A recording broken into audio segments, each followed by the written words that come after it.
Es uno de los expertos, consultor en seguridad pública. Ricardo, muchas gracias por esos minutos con Mega Noticias. Hola Mitzi, buenas tardes. Un gusto como siempre. Buenas tardes. Muy buenas tardes. Al principio de este noticiero hablábamos a propósito de lo de la visita de este comité de la ONU sobre la desaparición que se tiene en nuestro país, ¿no? Este número increíble que no ha podido disminuir y que va de la mano también con el tema de la seguridad, de lo que ocurre en nuestro país, de estos estados que pareciera se está desbordando la violencia. Yo te preguntaría, la Guardia Nacional y la Marina están distraídos y no se ha fortalecido a las policías municipales como se debiera, a las policías civiles, y que esto ha sido parte pues de los resultados que estamos obteniendo.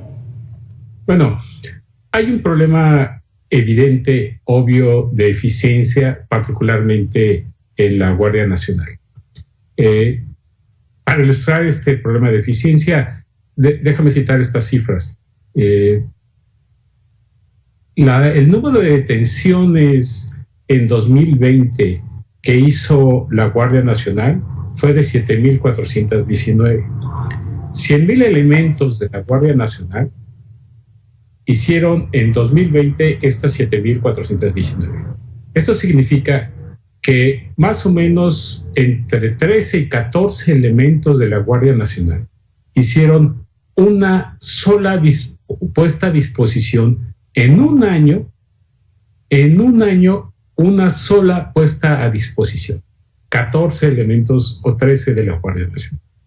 Lo cual habla, desde luego, de un nivel de eficiencia bastante bajo. Ahora, si comparamos el nivel de eficiencia de la actual Guardia Nacional con el nivel de eficiencia que tenía la anterior Policía Federal, la comparación es impresionante. Con 37,000 elementos, la anterior Policía Federal reportó en el 2018 21,000 detenciones o puestas a disposición. La Guardia Nacional, con 100,000 elementos, reportó estas 7,419. Lo que en términos simples significa que con 3 veces el tamaño de la anterior Policía Federal, la Guardia Nacional hace solo una tercera parte de las detenciones de la anterior Policía Federal. O al revés, la anterior Policía Federal, con una tercera parte del tamaño de la actual Guardia Nacional, hacía 3 veces la cantidad de detenciones que hace actualmente la Guardia Nacional. Digamos, en cuanto al dato es bien interesante que nos acabas de dar. Sí, es un dato que en esta semana, parece que el miércoles, dio a conocer el INEGI y que se denomina Censo Nacional de Seguridad Pública Federal. Esto, digamos, en cuanto al desempeño policial, en cuanto al desempeño de su labor policial, que es, las detenciones. En cuanto a su desempeño, digamos, administrativo, recordemos que la Guardia Nacional se comprometió a tener un tamaño de 150,000 elementos para finales del 2021, cosa que evidentemente no va a cumplir. Entonces, porque tiene actualmente 100,000 elementos y esta cantidad de elementos está estancada prácticamente desde mediados o principios del 2020. Es decir, no solamente tiene un problema de eficiencia en el desempeño policial, sino también tiene un problema de eficiencia en términos administrativos. Ha sido incapaz de poder cumplir con esta meta administrativa de tener 150,000 elementos, que no es un tema de desempeño policial, es un tema simplemente de eficiencia administrativa, es un problema primero de reclutamiento, de selección y de capacitación de personal. Si esas metas intermedias no las ha podido cumplir, desde luego tampoco ha podido cumplir las otras metas que tienen que ver con el desempeño y la eficiencia en términos policiales. Entonces, sí hay una mala administración del recurso humano que se está teniendo. No solamente hay un deficiente desempeño en cuanto a los recursos humanos, sino también y sobre todo hay un desempeño bastante deficiente en cuanto al cumplimiento de las labores policiales. Es decir, que 3 elementos de la Guardia Nacional hagan una detención o una puesta a disposición al año es verdaderamente increíble. es un nivel muy bajo de desempeño. Uh-huh. Ahora, Ricardo, regresemos un poco a la visita del Comité de las Naciones Unidas contra la Desaparición Forzada, que por primera vez llega a nuestro país desde su creación. Se reunió con autoridades durante todos estos días, se reunió con madres buscadoras, con colectivos, para enfrentar precisamente, para hacer una revisión de cómo se podría enfrentar este gravísimo problema que se está viviendo en nuestro país. Y me gustaría conocer de tu parte cuál es el desafío que se tiene actualmente en nuestro país en cuanto a estas desapariciones forzadas. Si me lo permites, vamos a escuchar un poco de la conferencia de hace unos momentos y entonces, bueno, me gustaría escucharte. Vamos a escucharlo.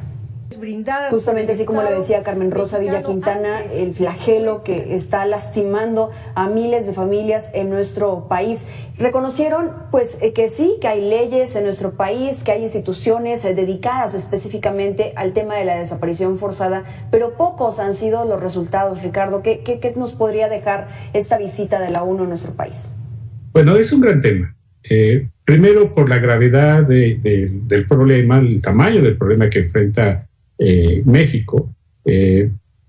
No es gratuito que la ONU haya elegido como primer país para hacer sus visitas a México, porque realmente tenemos un grave problema. Más o menos la cantidad de personas desaparecidas y no localizadas anda por ahí de 90 a 95 mil.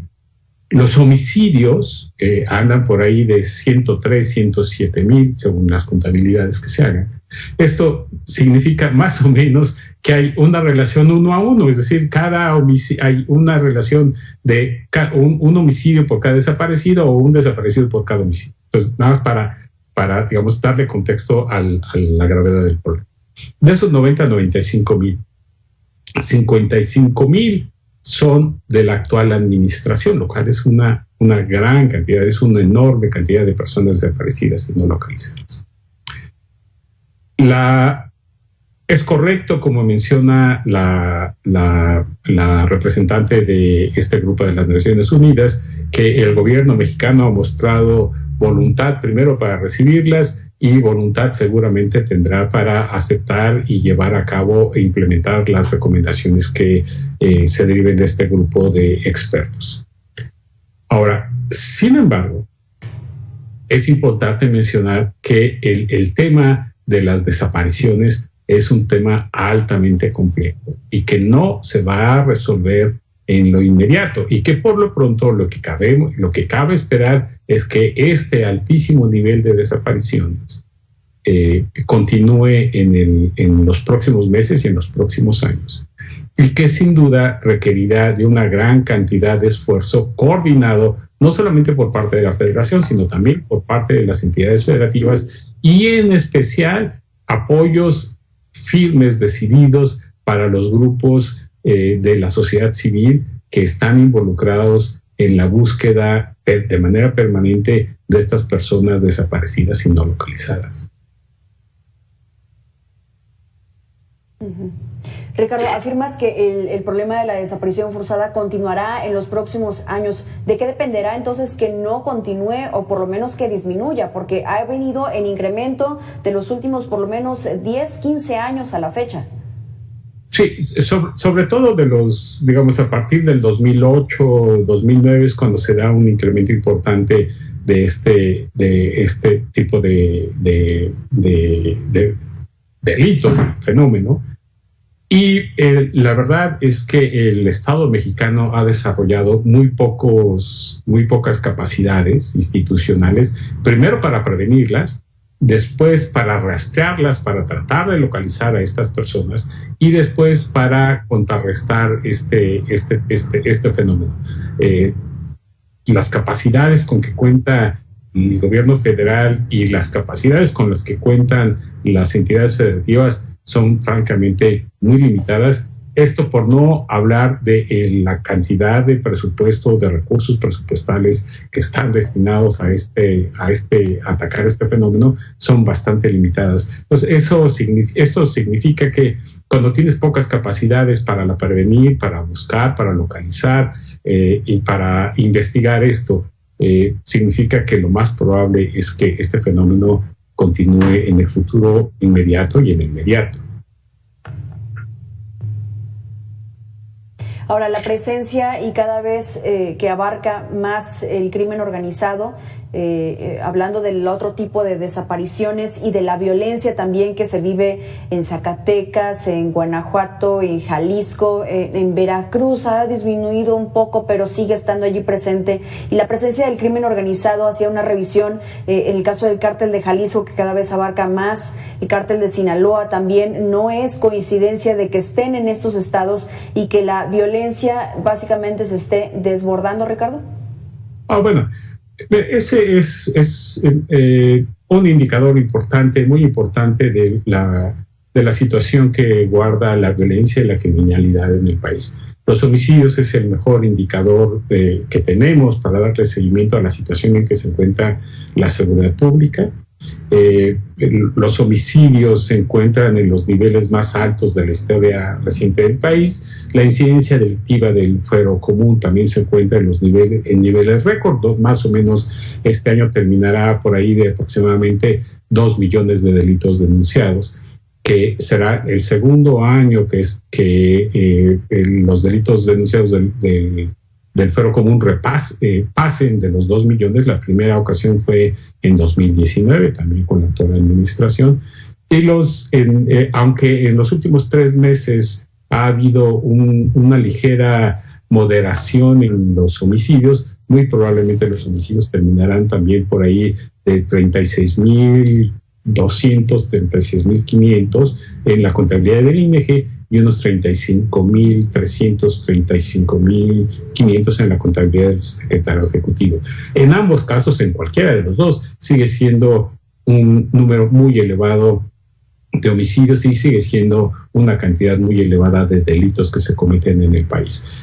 Estamos muy lejos de que se cumpla aquel compromiso, aquella promesa que se hizo al iniciar la actual administración, de que en 3 años tendríamos niveles suficientes de seguridad y de tranquilidad. Estamos muy lejos de tener esos niveles suficientes de tranquilidad y de seguridad.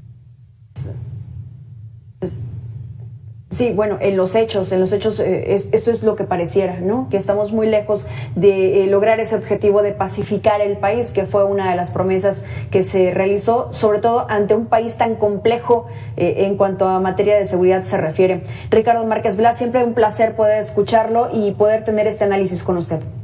Un gusto, como siempre, Mitzi. Buenas tardes. Muchas gracias. Vamos a hacer una pausa, pero mire, de regreso le vamos a hablar sobre información que está en desarrollo. No se vaya.